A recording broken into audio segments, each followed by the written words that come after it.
So again, welcome everyone to the Sunday Love Feast. I'm just going to open up my notes for reference here. Today we're speaking some of the instructions given by Lord Caitanya to his dear devotee, Sanatana Goswami. This is a very long chapter, so I've tried to just pick out some of the essence, because it's a very deep chapter about devotional service, about devotees, so on and so forth. So hopefully we can get some of that nectar. Om Namo Bhagavate Vasudevaya. Om Namo Bhagavate Vasudevaya. Om Namo Bhagavate Vasudevaya. Om Namo Bhagavate Vasudevaya. Om Namo Bhagavate Vasudevaya. Om Namo Bhagavate Vasudevaya. Jaya Jaya Sri Caitanya Jaya Nityananda. Jaya Jaya Sri Caitanya Jaya Nityananda. Jaya Gwaita Chandra Jaya Gaura Bhakta Vrinda. Jaya Gwaita Chandra Jaya Gaura Bhakta Vrinda. Mukam Karati Vachalam Bhangam Namayate Girim Yat Kripatamaham Bande Sri Guru Sindhakaranam Vanchakalpatarubhyascha Kripa Sindhubhya Evacha Bhaktitanam Bhavanebhyo Vaishnavebhyo Namo Namaha. So my obeisances literally to everybody here. Thank you for kindly allowing me to be before you and try to repeat some of the nectar Srila Prabhupada has given us. I never care for a broad introduction like Sweta is giving, that such and such about such and such. You can all just call me Goparāj or Goparāj Dāsa. And if you ever have any question about anything I'm saying, kindly don't be shy to ask. So we're going to start with this chapter. This is the Madhya Lila, which means the second volume, if you're not familiar with this book that Srila Prabhupada translated. And this is all the way into chapter 20. So this first verse I would like us to do together. Vande Nata Bhutaiswaryam. Vande Nata Bhutaiswaryam. Sri Caitanya Mahaprabhum. Sri Caitanya Mahaprabhum. Nichopi Yat Prasadat Syad.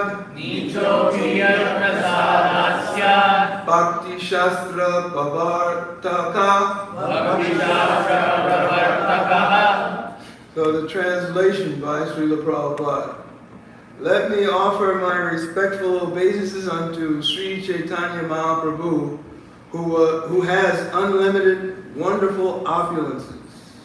By his mercy, even a person born as the lowest of men can spread the science of devotional service. So please repeat. Let me offer my respectful obeisances. Let me offer my respectful obeisances unto Sri Caitanya Mahaprabhu, who has unlimited wonderful opulences.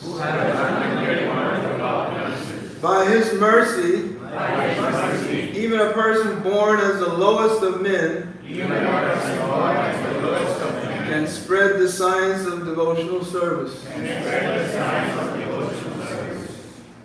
So it's a wonderful verse. This verse written by the author of Chaitanya Charitamrita, Krishnadas Kaviraj. And he is giving us the opportunity to understand what is real humility and actually who Lord Chaitanya is. It's important. Of course, if this is your first time hearing about Lord Chaitanya, then it will take a little bit to get more and more acclimated. But for our benefit today, here we see on the center altar On our right-hand side, with arms raised in his purple outfit, is Sri Caitanya Mahaprabhu.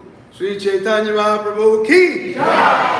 And on his left, or on his right, our left side, is his brother, Lord Nityananda Prabhu. Sri Nityananda ki!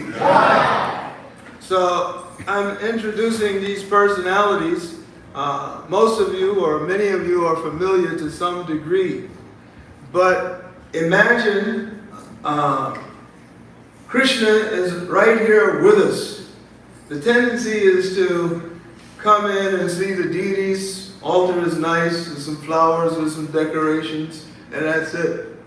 We have to continuously keep in mind, Lord Caitanya is here, performing his pastimes continuously.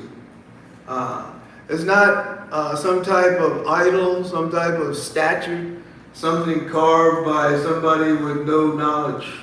There's a whole process to understand the Archa Vigraha. That means the divine scent of the Lord in a worshipable form that we can actually see. Why does he do this? Because we're in the material world. And our senses, our sight, hearing, taste, touch, all five of our senses are totally polluted. So we can't see God. We can't hear what he's saying. Krishna is always playing his flute. If we look at Sri Radha Madan Mohan, we see Krishna is playing his flute. Can anybody hear the fifth note that is vibrating? Don't be shy, no. Nobody here can actually hear it except Srila Prabhupada. Why? Because we need the purification to hear it. So the tendency when you come to the material world, that's why we'll say, oh, that's a nice form, nice statue, and it's not doing anything, it's not moving. It's because our eyesight, our hearing, our taste, touch, and smell are all polluted. So if Krishna is dancing, we're at a point where we can't see it right now. He's playing his flute, we're at a point where we can't immediately hear it. So we're going to get some nectar from Lord Caitanya himself. Jaya Jaya Sri Caitanya Jaya Nityananda Jaya Dvaita Chandra Jaya Gaura Bhakta Vrinda. Jaya Sri Caitanya Jaya Nityananda Jaya Dvaita Chandra Jaya Gaura Bhakta Vrinda. All glories to Sri Caitanya Mahaprabhu, all glories to Nityananda Prabhu, all glories to Advaita Acharya, and all glories to all the devotees of Sri Caitanya Mahaprabhu. Text 56. Prabhu kahe Thomas Pashi Atma Paviti Trite Bhakti Balai Paratumi Brahmananda Shodhite. The Lord replied, I'm touching you just to purify myself, because by the force of your devotional service, you can purify the whole universe. So here Lord Caitanya is directly speaking to Sanatana Goswami.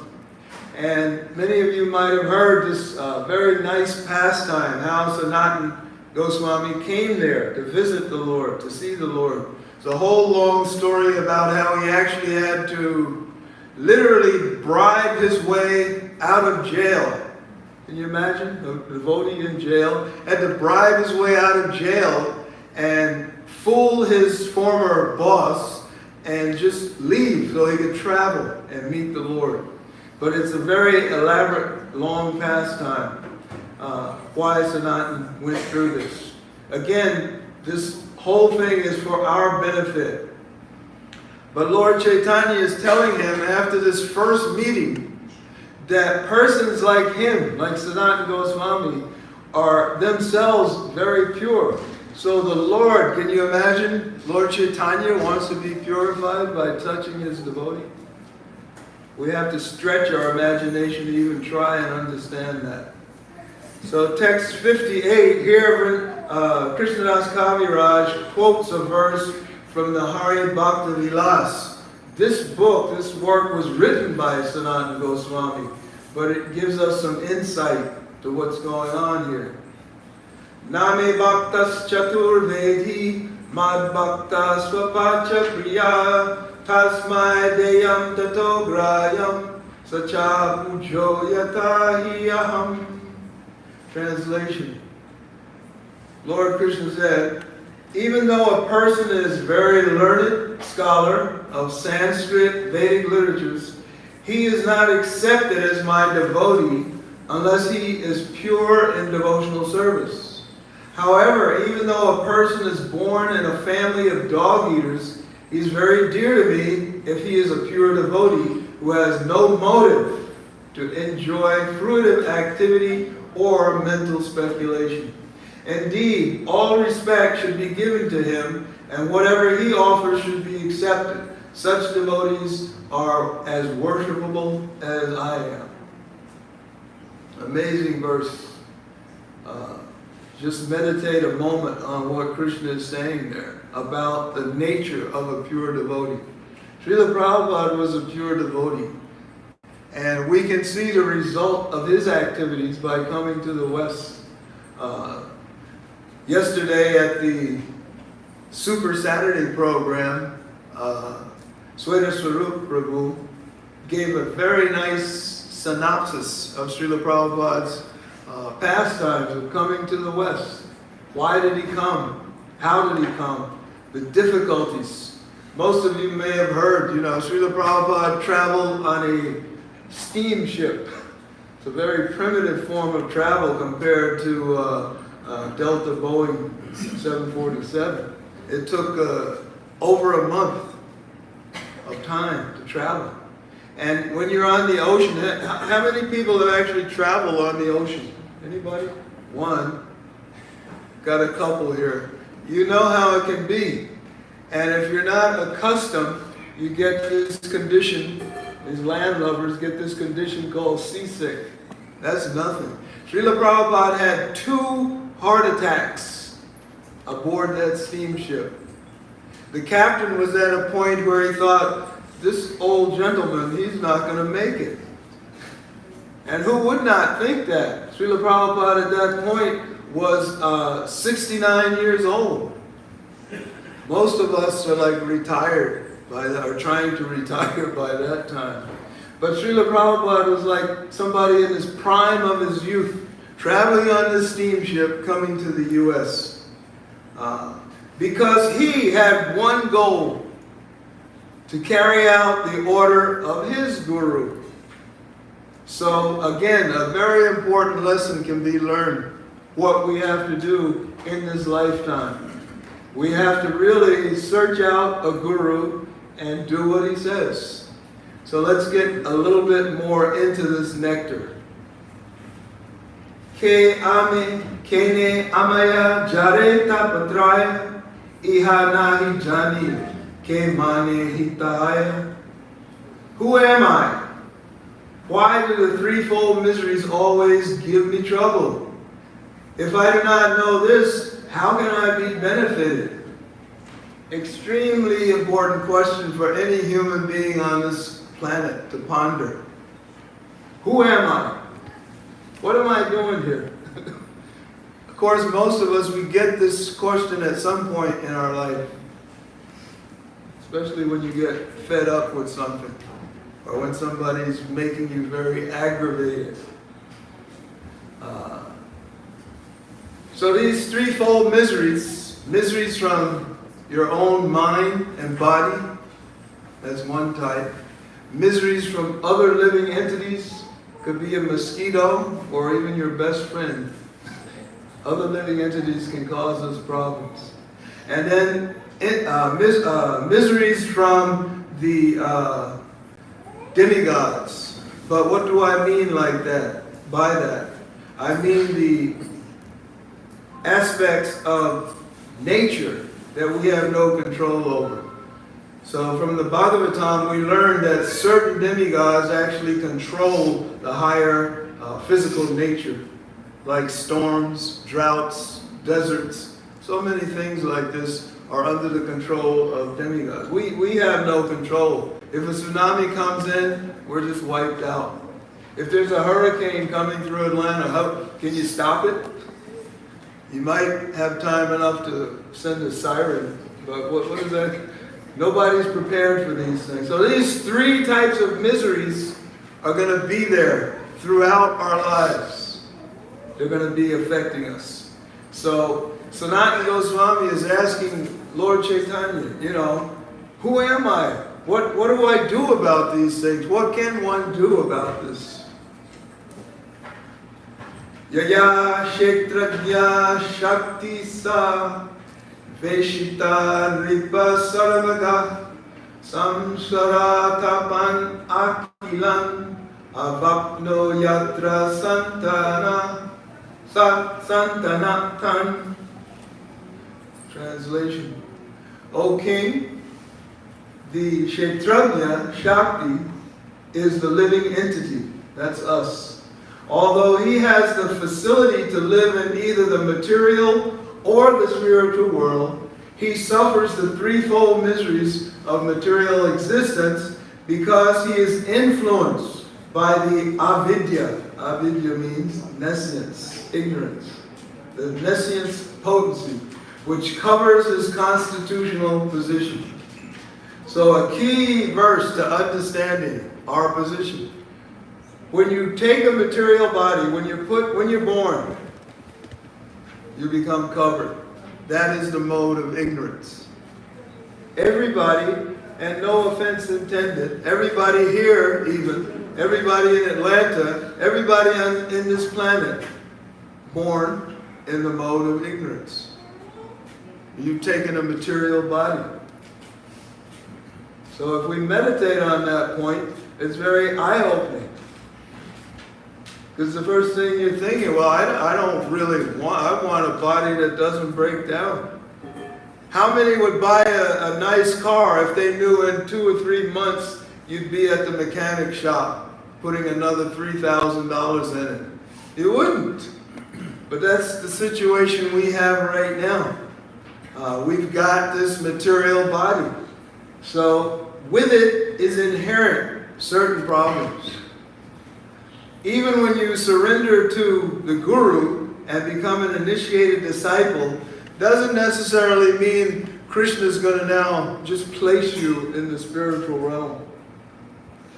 He will mitigate many of your problems, but it doesn't mean it's all over. Only when you leave this body will all that type of activity cease. So I have an excerpt here from Srimad Bhagavatam because it gives a deeper insight into the subject matter of what we're talking about. This is from the first canto, chapter 10, text 22, where Srila Prabhupada gives a very nice purport. Saeva Vuyo Nija Virya Choditam Swajiva Mayam Prakritim Shatim Anama Rupa Mani Rupa Namani Vididsham Mano Nusasara Shastrakrit. The personality of Godhead again, desiring to give names and forms to his parts and parcels, the living entity, placed them under the guidance of material nature. By his own potency, material nature is empowered to recreate. So this is basically, we're just getting a description what happens in the material world. This material world, everybody is trying to understand why he or she is here, what's going on. Some very, very scholarly, scientific-minded people are searching after answers. Everything from how did life begin to what to do about colon cancer.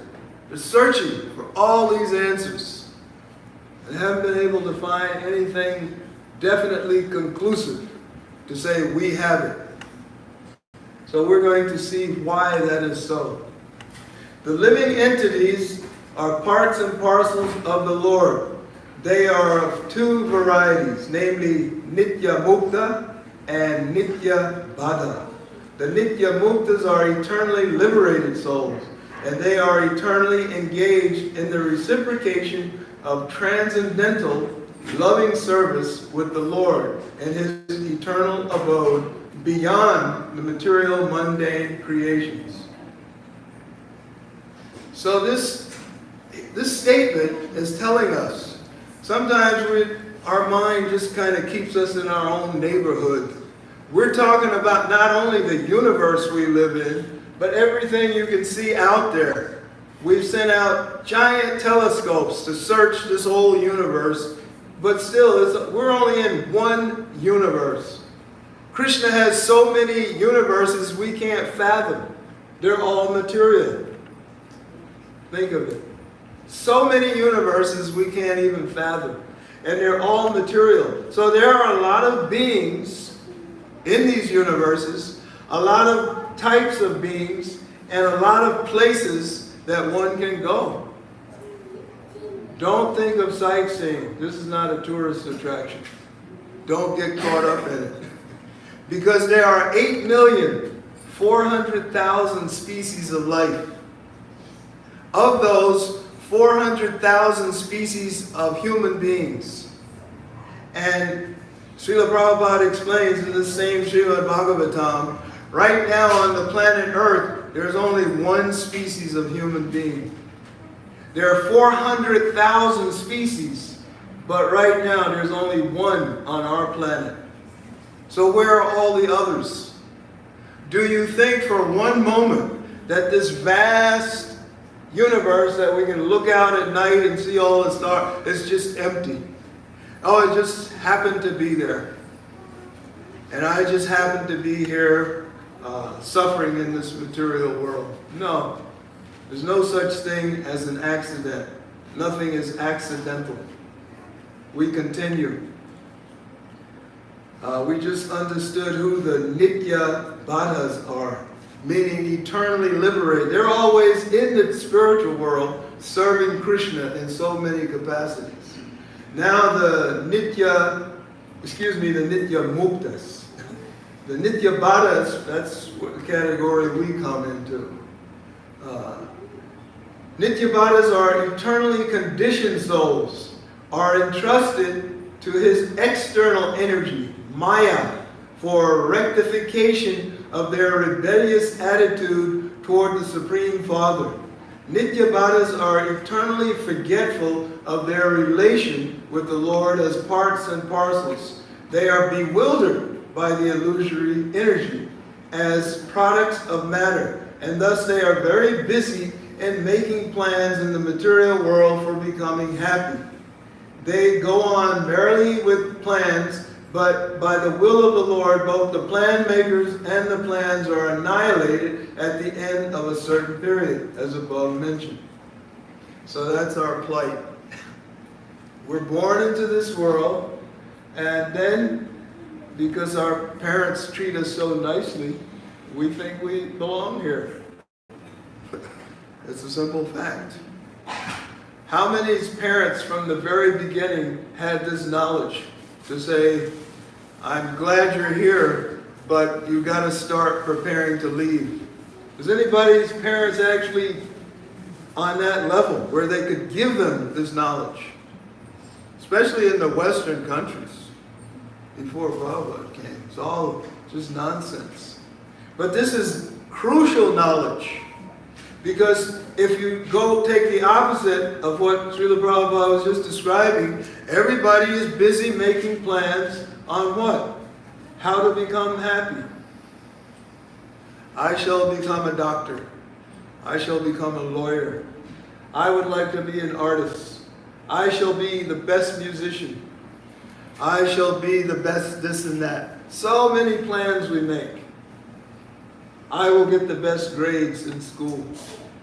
Now, I would be a complete idiot if you think I mean you shouldn't get A's.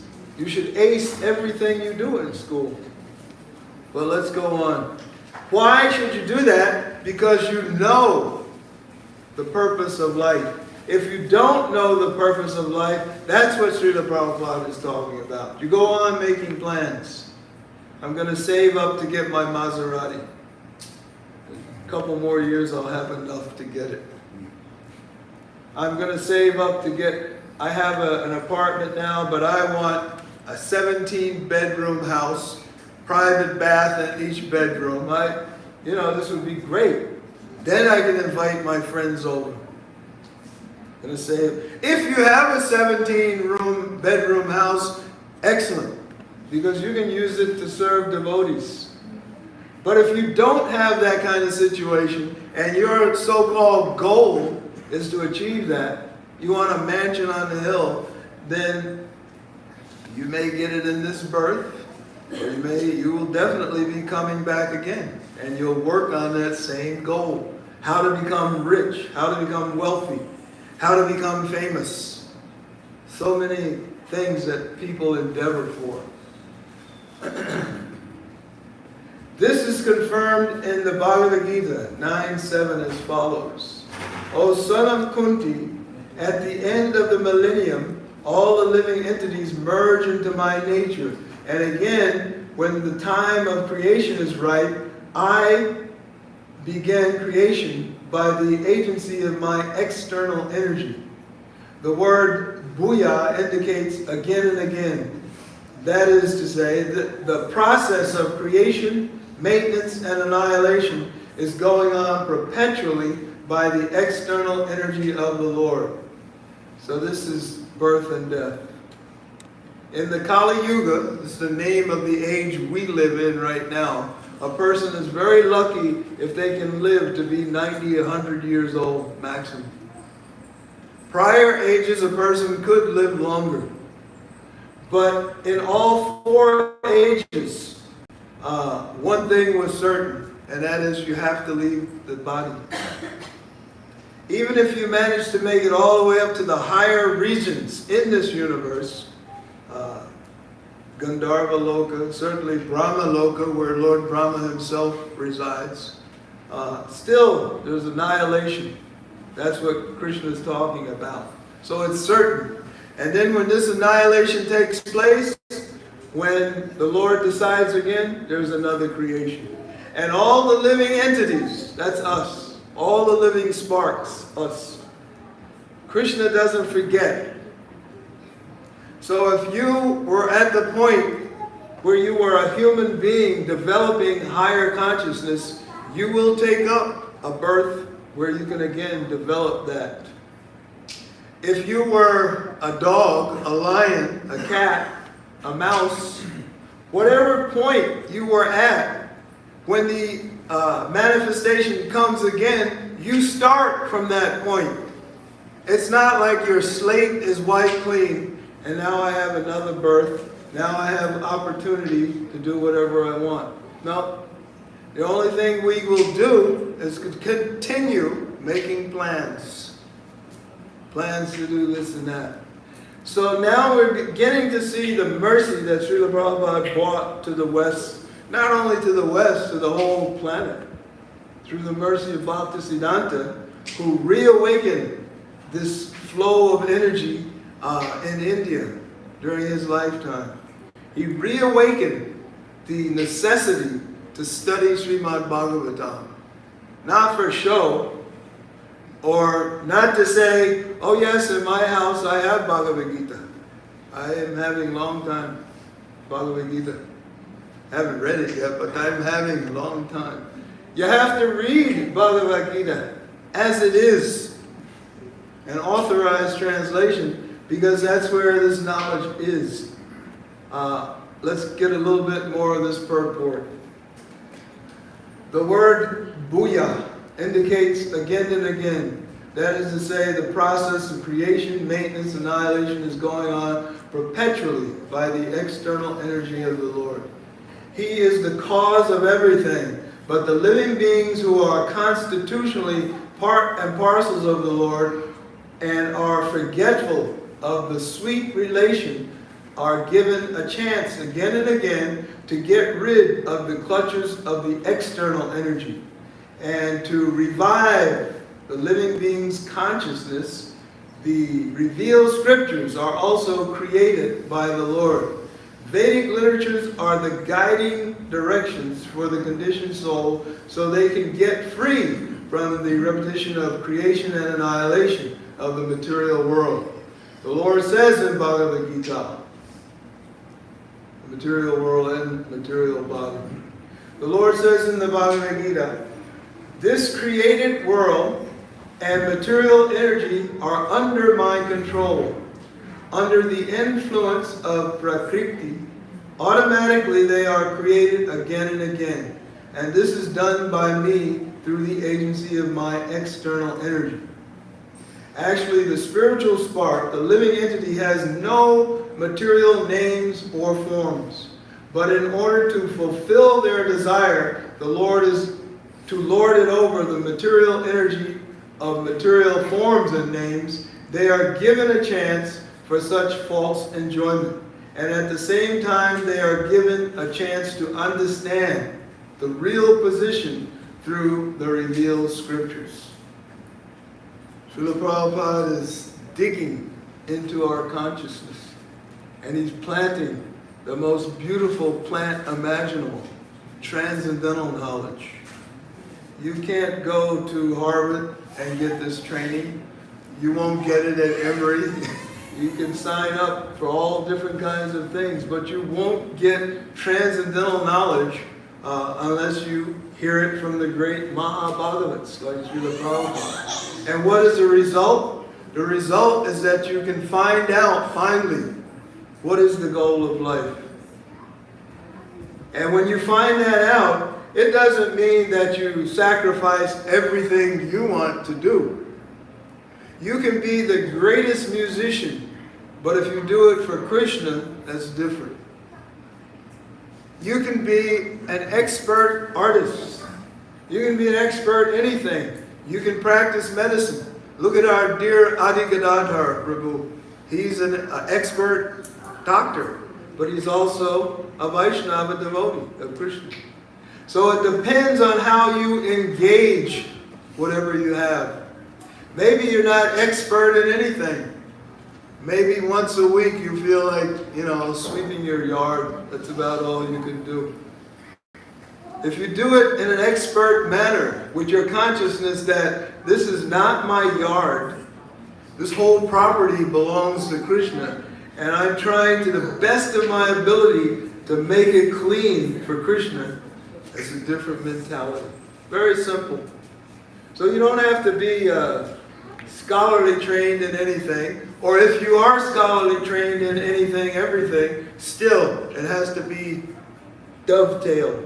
Srila Prabhupada used that word. A dovetail joint brings two pieces of wood together so that they fit, they hold.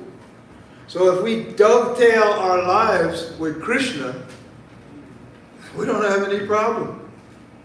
If we don't, what happened? We got a problem here. Houston, I'm not connected. Our life has to be dovetailed with Krishna. The minute you're thinking, I can do, hello, we've lost the connection. Of course, on a deeper level, now Krishna never abandons us. So as long as we want to wander, upper, lower, middle planetary system, he allows that. He's never going to take your freedom of decision making. The Lord will not force you to love him. The one thing he wants from each one of us is our love. It's the only thing he wants. And even that, even though he has the ability, he will not take it. He will not force it from you. Quite amazing. So it's up to us to decide, when am I going to start trying to, once again, dovetail with the Lord? And then all material problems will eventually cease. The foolish and forgetful living being is always busy with false forms and false names. Modern nationalism is the culmination of such false names and false forms. Men are mad after false names and forms. The form of body obtained under certain conditions is taken up as factual, and the name also taken bewilders the conditioned soul into misusing the very energy in the name of so many isms. The scriptures, however, supply the clue for understanding the real position. But men are reluctant to take lessons from the scriptures created by the Lord for different places and times. For example, the Bhagavad Gita is the guiding principle for all human beings. But by the spell of material energy, they do not take care to carry out the programs of life in terms of the Bhagavad Gita. Srimad Bhagavatam is a postgraduate study of knowledge for one who has thoroughly understood the principles of Bhagavad Gita. Unfortunately, people have no taste for them, and therefore they are under the clutches of Maya for repetition of birth and death. Srila Prabhupada ki jai. So he makes it crystal clear if you follow this. And if you don't follow it, the books are there. So you can go to your house, home, take up this first volume of Srimad Bhagavatam and read this and start to pull this nectar out. You can take your Bhagavad Gita, read it. The nectar is there. Because it's very difficult in one day, one Sunday afternoon, where we're all thinking about Mahaprasadam and samosas and ice cream and so many different savory things that we can taste. That's where the mind is. Very, very difficult to keep focused sometimes. And imagine if you did sign up with Emory, and your very first week you're thinking, okay, where's my degree? How ludicrous is that? You go to Emory for 1 week, and now I'm a biologist. Does that happen? You got to do a little study. You got to put in some years of study. So with this transcendental knowledge, you have to put in some study. That is not to say a fortunate person, through the mercy of Krishna, one visit to the temple may be enough. If Krishna decides once the person has chanted Hare Krishna, he says, once you chant Hare Krishna, and that's it. You can go back to the spiritual world. But don't hang around if you think that's going to be your golden gem. You think, I'll do all kinds of nonsense, and then just when I'm feeling like I'm coming to the end, I'll just say, Hare Krishna. Won't happen. But it could happen if Krishna sees that you're a devotee in that position.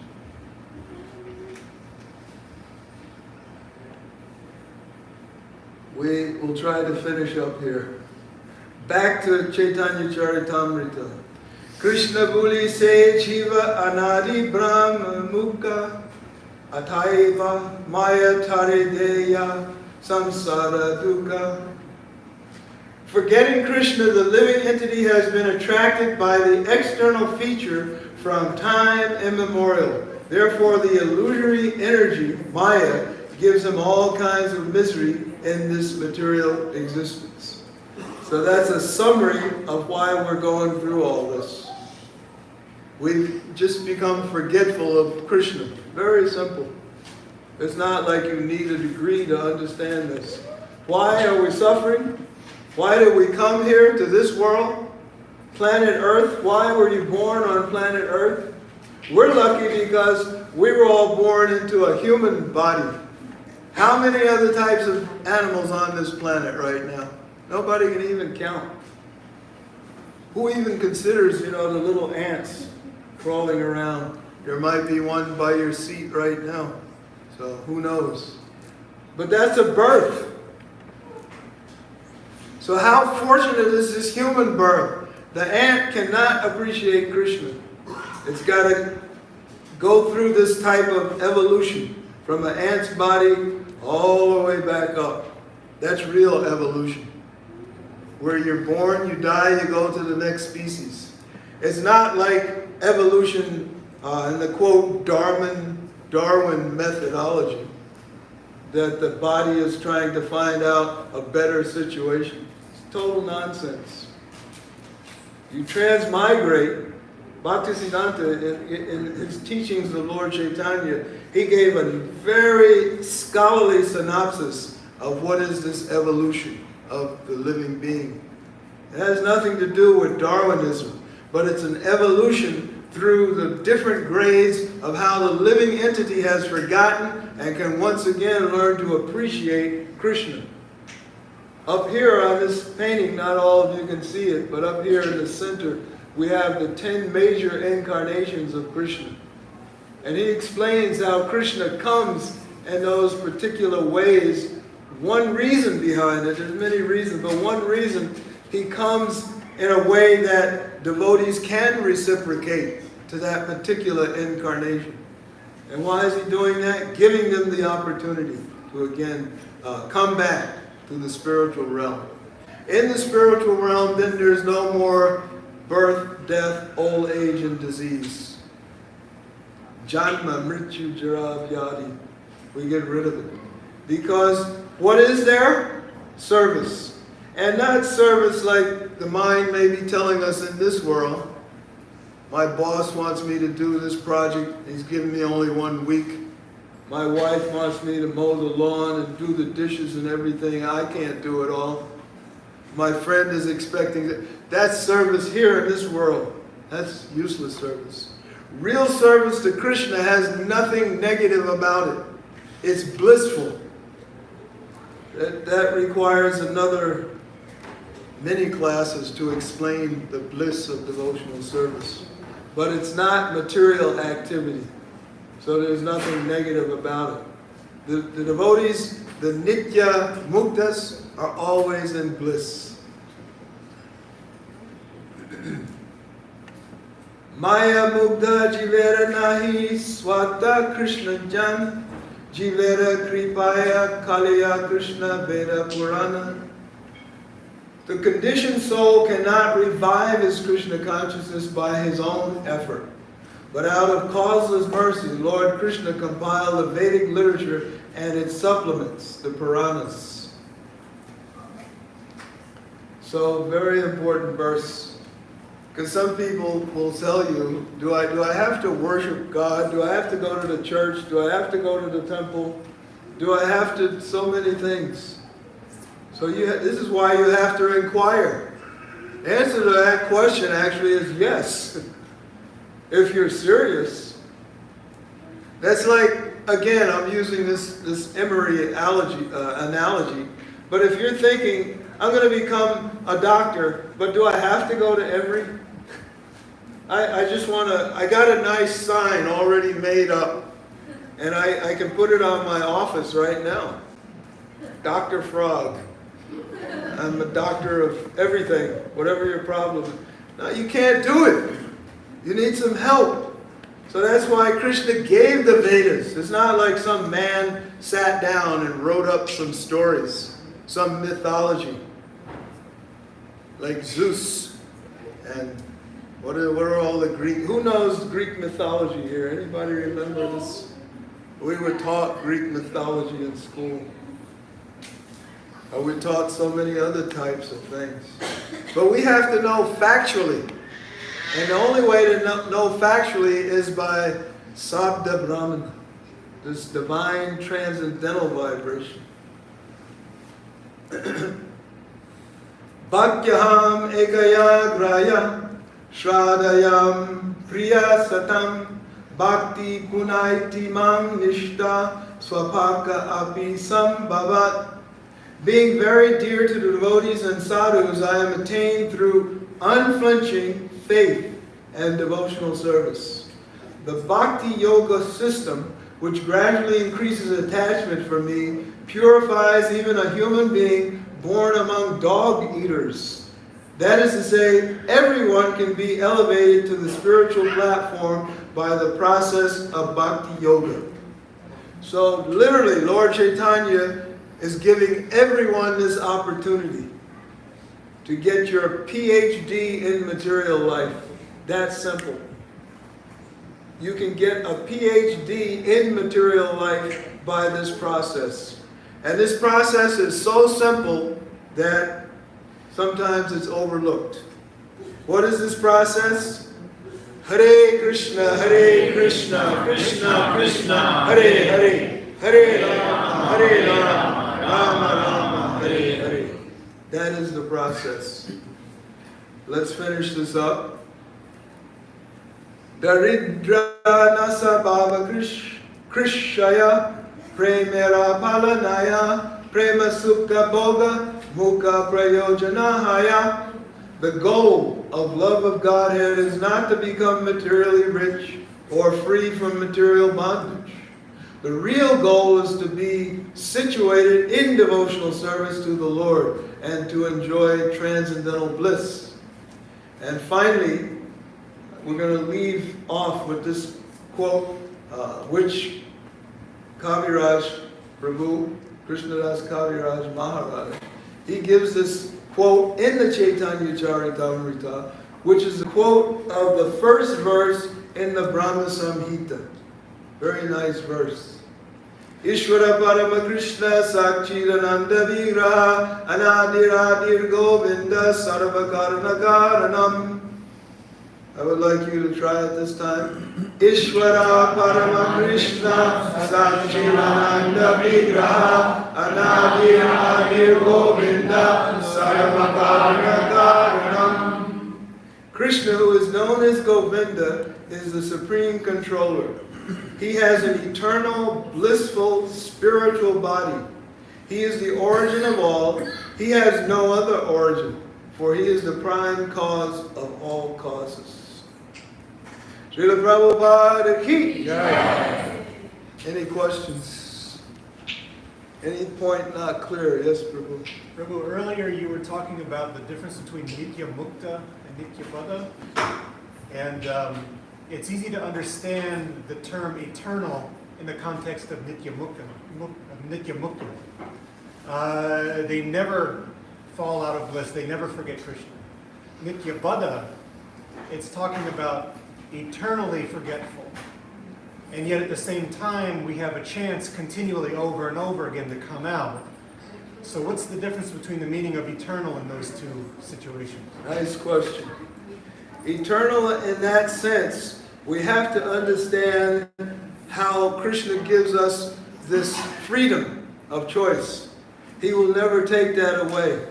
So that freedom of choice is to choose to completely ignore him, to become even to the point of an atheist person, with that mentality where you will argue with and just beat a person who even thinks about religion, because you're totally against it. You don't want to hear anything about it. So Krishna made the arrangement of the material world where that can take place. So a person, by choice, can do that. He can get so far away from Krishna that it's eternal. Everything is actually eternal. But our sense of time in this world is very limited. We don't understand the full nature of time. Krishna himself says in Bhagavad Gita, he actually is time. And he will come for the atheists. So in that sense, but on the other hand, if you flip that over, how can we understand something is eternal in the spiritual world, where they never leave? Because here, we obviously left. We're here. So it's a perplexing question, and I'm glad you raised that. And the way to see that, the answer is in what we're discussing. Actually, that's one of the questions Parikshit Maharaj raised when he's trying to understand this whole thing. When you go into the Bhagavatam, it's the 10th canto where this comes about. It's the chapter where the prayers of the personified Vedas. A very deep chapter in understanding how can you even talk about something spiritual, because all we know is material. So that brings up this other point in time, and that is our language. Here in the West, we're very familiar with English, but there are other languages, Spanish, French, and of course, from the East we know Hindi, Sanskrit, Bengali, Urdu. There's so many languages all over this planet. And that's the tool that anybody in any embodied condition uses to understand something. So how can the Vedas, this question came up, how can language, which is material, How can language even describe something transcendental? A very deep question. And I'm going to leave everybody hanging. I'm not going to give that answer. Shukadev gave the answer in practically one verse. But we'll continue that the next time. I'm kind of encouraging everybody to read the prayers of the personified Vedas. It's in Srimad Bhagavatam, the 10th canto. And you'll get deeper insight into the nature of what is a transcendental vibration and what is a material. Material vibration is going to keep us here. Like I said, if my meditation is, I got to get this Maserati. I'm working for the Maserati. I'm going to have my Maserati. It's a material vibration. The same tongue I can say, Hare Krishna, Krishna Krishna, Hare Hare, Hare Rama, Rama Rama, Hare Hare. If that's what we want, that's what we can have. Hare Krishna. Any other point, question? Sweta Prabhu is, oh, he's here. Thank you very much. Thank you.